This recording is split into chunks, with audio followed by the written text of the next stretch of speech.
Master Tavern Keeper's History of the Old World.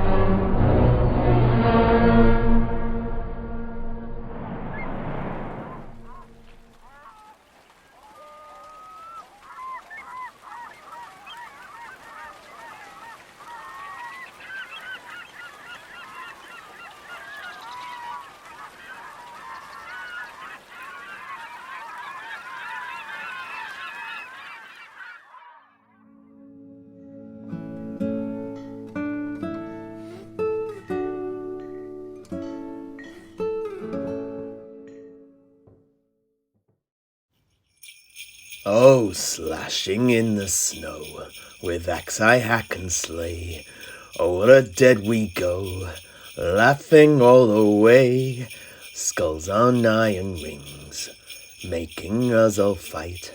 What fun it is to kill and sing a slaying song tonight. Oh, blood and skulls, killing all the way. He does not care from where the blood doth flow, so with axe I hack and slay. Hey, blood and skulls, killing all the way. He does not care from where the blood doth flow, so with axe I hack and slay. Och, Septimus, by all that's holy, what in the name of the old ones are you singing? Oh, yeah, please, Master Tavern Keeper. I do not think such a song is appropriate for either our ears or those of the neophytes. Surely you will bring a curse upon us all. By the gods, I don't know what came over me. Och, I think I know. It's the rum. I'm confiscating this for the greater good. Apprentice Morelli, pass me a tall, clean glass, please. Oh, yeah, and one for me as well.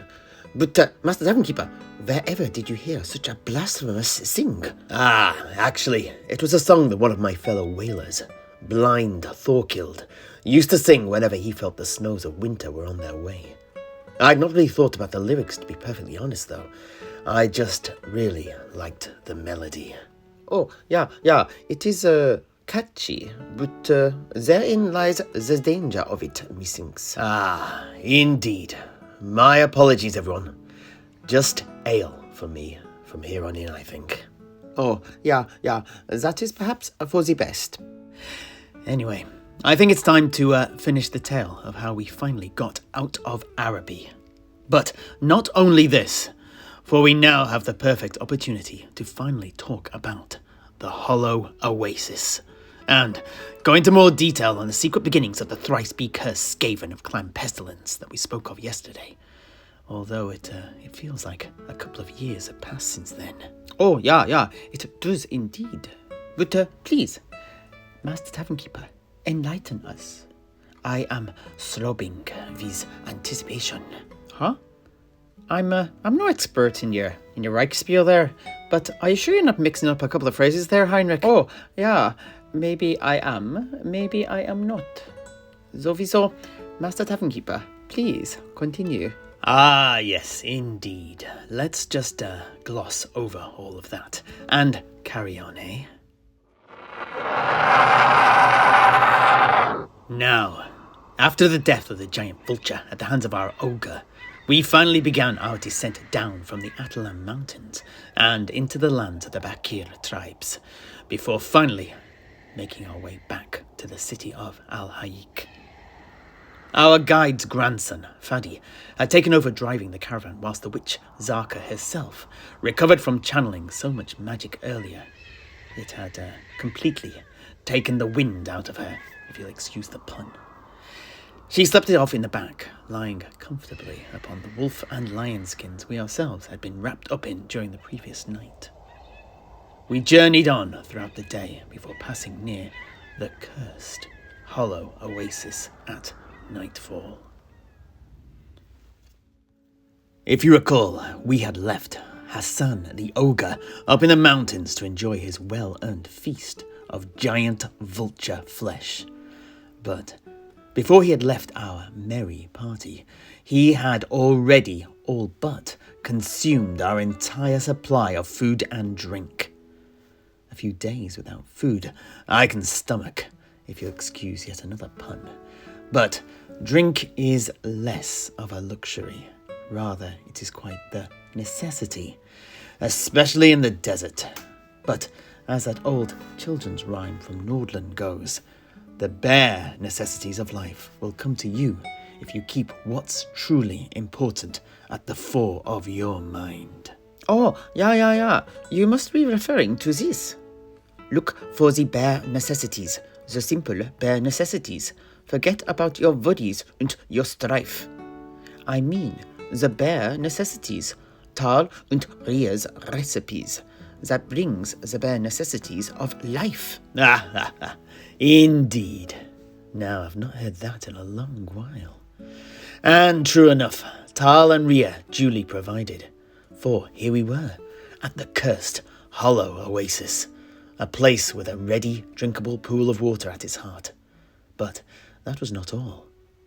With such a name as the cursed hollow oasis, and an infamous history to boot, you'd be right in assuming it came with a healthy dollop of trouble and danger. Ugh, so what's the crack with this cursed hollow oasis then? Well, during the 8 months that I spent amongst the Tuareg, I heard the tale of an ancient clan of Skaven, although the teller called them Scully, much as they do in Martek. Anyway, he told us that these ratmen had long ago stalked the desert and killed many tribesmen. Now, this clan of rats was nothing special at the time, but their descendants had become a plague upon both the new and old world, for they were the forebears of the infamous clan pestilence that we are very aware of here in Tobaro. Oh, yeah. Yuck, those smelly rats. I have killed countless of them since coming to Tobaro, but I still find each as revolting as I did the first. Yes. Their presence here on the streets of Tobaro is a bane upon the city. And even if by some miracle we can cleanse the metropolis of the horned ratman's yoke, I fear we shall ne'er be truly free of their shadow. Och, now you're being a bit of a Dendra downer there again, Septimus. Bemoaning mysterious shadows of some horned rat, and you're thinking about thirsting gods earlier. You've clearly had too much booze over a prolonged period of time, and not enough sleep. I suggest you have one of Pardini's health potions to pick your spirits up. Here, Heinrich, pass him one of them red bottles from behind the counter. And, Septimus, do you still have any of that turmeric root I gave you a while back? Why don't you chew on some of that? That'll sort you out. Sedrik, I think you may be right. I do. I suddenly feel unaccountably hopeless. Despairing, even. And I can't fathom the reason. It happens. It's just the fluids of your mind and body being out of kilter. Out of balance, if you like. It'll pass. You've just got to ride those dark waves in the interim, though. I see. Well, in that case, I'll go with the health potion for now.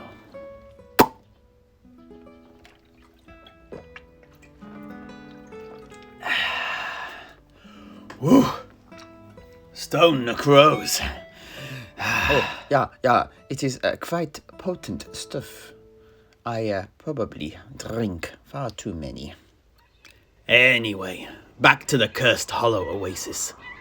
All those years ago, during the exodus of the ratkin from their spawning place of Kavzar, the rats that would go on to become those of Clan Pestilence came to the deserts of northern Araby. They attacked and razed settlements around the coast near where Al-Haik stands today, brutally slaughtering warbands from the tribes of the Tuareg and Bakir that live nearby. This quickly elicited a much greater retaliatory response from the nomads of the desert, though, who, putting their differences aside, began a concerted campaign to eliminate the verminous interlopers. They harangued and hunted the Skaven until only 2 pockets of resistance were left. The rats that had fled to the lake upon which the city of Martek now stands, and another group who retreated to the hollow oasis that lies north of the Atalan Mountains. Both groups were surrounded and slaughtered. The slaughter was great, but the verminous presence was not wholly eradicated. Survivors from both groups sneaked away underground, escaping the bloody jambias of their pursuers, and in the many years that followed, they eventually recouped their losses. And, as we discussed earlier, there are still ratmen hiding beneath the city of Martek, the Skuli, as they call them, preying on the weak in the dark of night. Och, but what about those trapped at the hollow oasis then? Ah, indeed.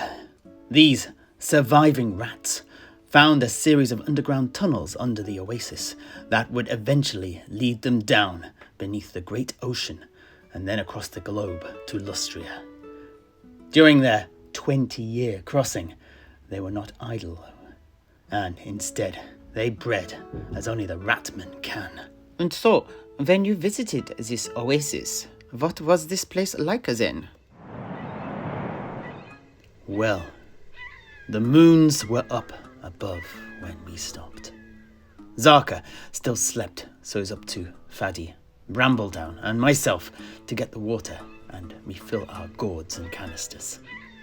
Come, let us be quick, my friends.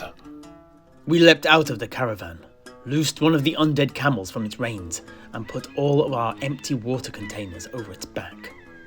The night was chill. The oasis had grown up around a large rocky pool fed by an underground river that ran deep through caves and tunnels into the bedrock. I hypothesize that it was actually this river that had carved out part of the route the fleeing rats had taken those 3 millennia ago. But I can't prove that one way or the other. Anyway, we led our camel quietly past the palm trees and rocky outcroppings to the water's edge. We were right to be wary, though. We'd set the keen eyes of the halfling, Ludwig Brambledown, on lookout for us, whilst Fadi and I filled up our canisters. We were almost done when Brambledown's voice called out to us.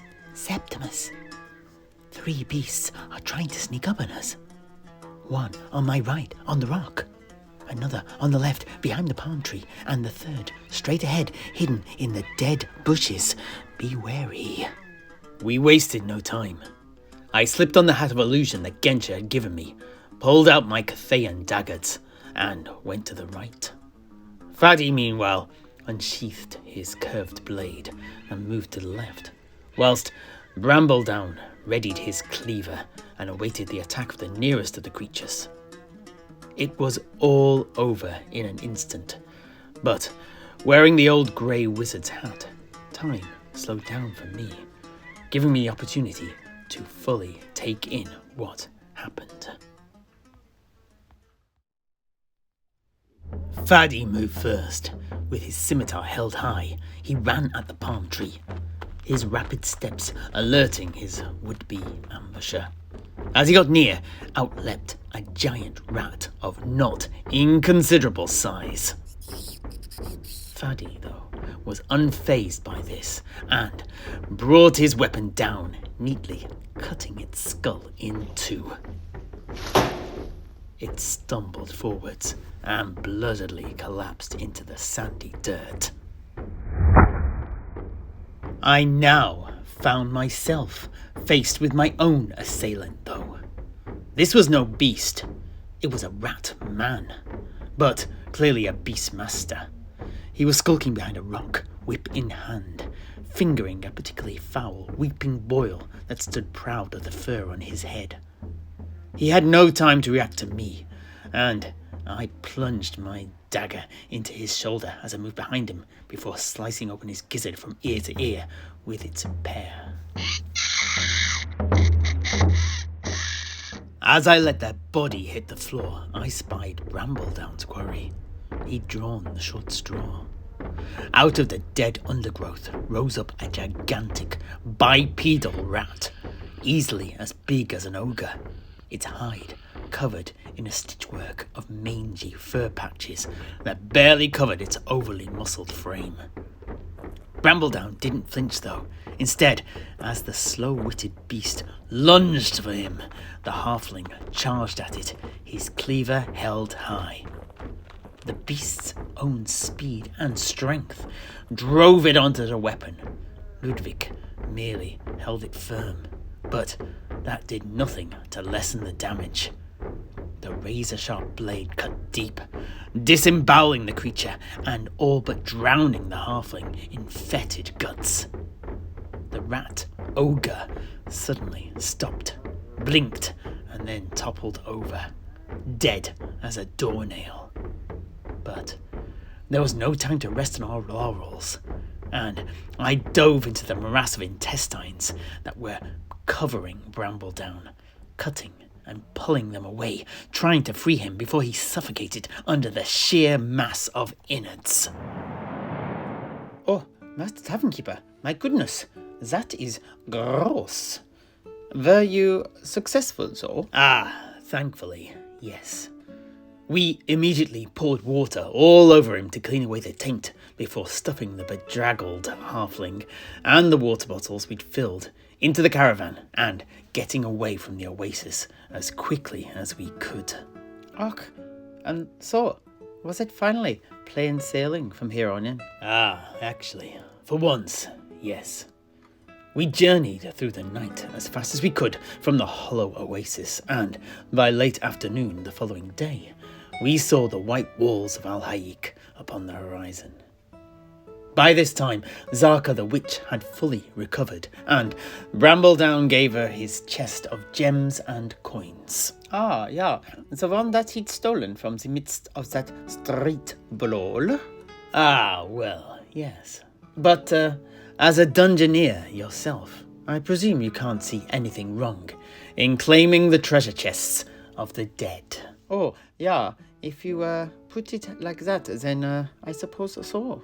Anyway, it was actually a slightly teary farewell, but we made lasting oaths of friendship with Faddy before Brambledown and myself disappeared off into the metropolis. We made a beeline for the harbour and the agreed meeting place, but there was no one there. We tried again the next day, but again, no one. And so this continued for another month. The adventures that Ludwig and I got up to during this time are stories for another day, but, well, we ended up a lot richer and a lot better equipped than when we started as a result of them. Let's just say that, eh? And, well, that was it. Until finally, one day, there stood Gensha, waiting for us, arms outstretched. Suffice to say, it was a most emotional reunion that I will leave to your very active imaginations. Ooh. No, Heinrich, whatever you are thinking about, that did not take place. Ah, you're no fun, Master Tavern Keeper.